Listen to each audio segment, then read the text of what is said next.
IP 喺澳門展出，有本地動漫業界認為成效唔錯，期望未來可以同唔同嘅品牌聯成合作，促進澳門產業多元發展。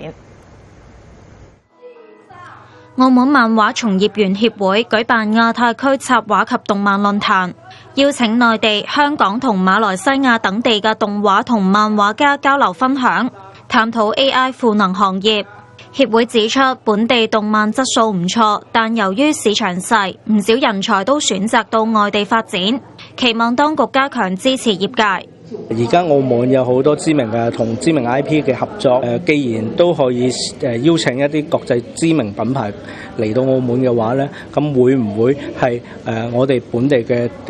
文創業界啊，動漫又好，影視又好，都有機會參與咧？咁希望咧未來咧，我哋澳門政府咧做類似嘅嘢嘅時候咧，可以提供一個渠道或者途徑啦，令我哋澳門嘅文創業界啦、動漫業界都有機會參與。佢又提到，現時有從業員不時用 AI 輔助場景構圖同分鏡草稿等。論壇探討 AI 喺創作嘅時候嘅適用範圍，同埋點樣正確使用，避免破壞作品嘅原創性。澳廣視記者高巧燕報道。